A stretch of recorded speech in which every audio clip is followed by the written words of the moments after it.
Vijayawada కంచికచెర్లలో YSR Congress party కార్యకర్తల విస్తృత సమావేశం జరిగింది. ఈ సమావేశానికి జిల్లాకు చెందిన పార్టీ నేతలు, ఎంపీలు, ఎమ్మెల్యేలు, కార్యకర్తలు హాజరయ్యారు.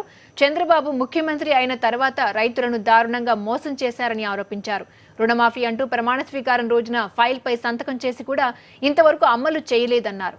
చంద్రబాబు సర్కారు ప్రజా వ్యతిరేక విధానాలపై వైఎస్ఆర్సీపీ నిరంతరం పోరాటం చేస్తుందని చెప్పారు.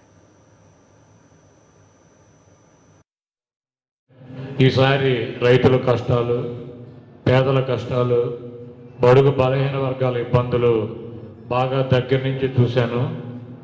నేను వాళ్ళను ఉద్ధరిస్తానని చెప్పి వాళ్ళని నమ్మించి అధికారంలోకి వచ్చాడు.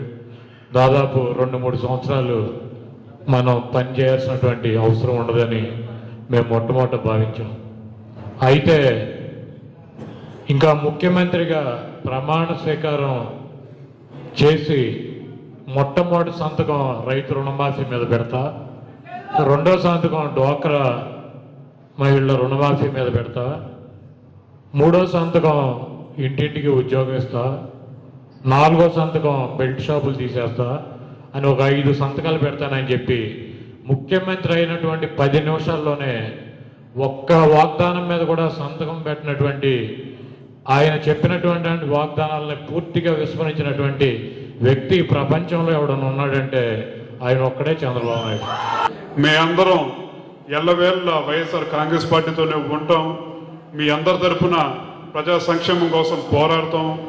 పైన మా ఇద్దరు నాయకులు పైన ఎప్పుడు మమ్మల్ని చూస్తూ ఉంటారు. మాకు ఇవాళ మీ అందరి ముందు నాకు అర్హత కల్పించిన నా తండ్రి వంగవీటి మోహన్ రంగ గారు,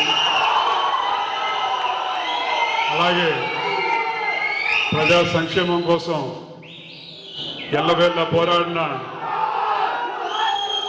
రాజశేఖర రెడ్డి గారు, ఆయన తనయుడు పార్టీ వైఎస్ఆర్ కాంగ్రెస్ పార్టీ ప్రజల కోసం ఎల్లవేళలా పోరాడి ప్రజల వైపు ప్రజా సంక్షేమం కోసం పోరాడే పార్టీ.